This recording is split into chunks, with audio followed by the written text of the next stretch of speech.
Boots on the ground in Venezuela, overthrow Nicolas Maduro.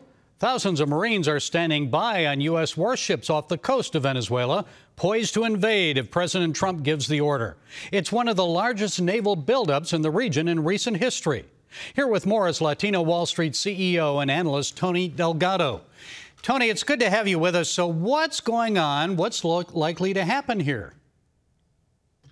Yeah, I mean, tensions are rising with Venezuela and the United States. I mean, Secretary Marco Rubio has made it very clear that they are classifying these cartels and these drug runners as terrorist organizations. We don't want our American citizens being poisoned anymore by these drugs. And they've also made a very bold stance classifying President Maduro as illegitimate. Right. We saw a lot of uprisings last year when his election was contested. So for a lot of the Venezuelans here in the United States and Latinos in the Latino community here, they are very happy to see the president acknowledge that Maduro is not, in fact, duly elected.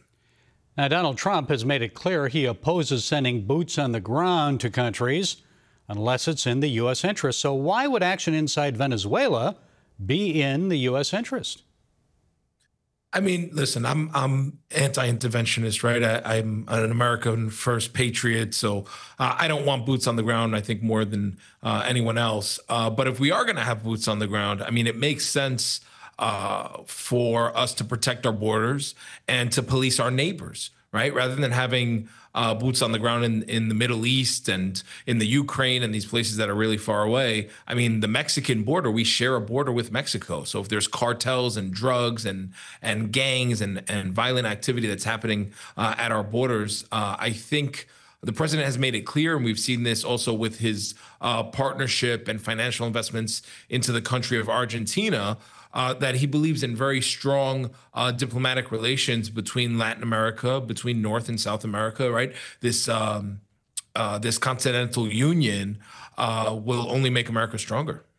And we've seen nearly 24 drug boats blown to smithereens by U.S. drone strikes. Members of Congress and some other politicians have expressed outrage over that, contending that people in the boats have not been identified, they've not received due process. So how do you respond to all that? I mean, listen, due process, that starts at our borders. I think when you have criminal threats and unidentified ships that are coming towards the U.S. coastline, I think the United States has every right to defend itself, right? We don't know what's on those ships, right? We have intel that it's drugs, but it could be weapons. It could be a nuclear bomb, right? So I do think that the United States Coast Guard and the military have a right to defend our borders.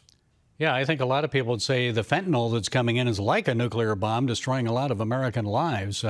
I remember reporting about U.S. military action taken against Panama's Manuel Noriega 36 years ago. I think it was December 1989 when he was arrested and charged with drug trafficking and racketeering.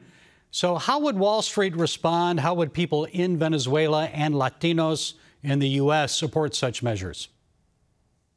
Yeah, I mean, you make a great point, right? Fentanyl is a chemical weapon, right? It kills American citizens, no different than anthrax or any other chemical weapon that could be coming into the United States. So I do agree. I think the fentanyl epidemic is very sad.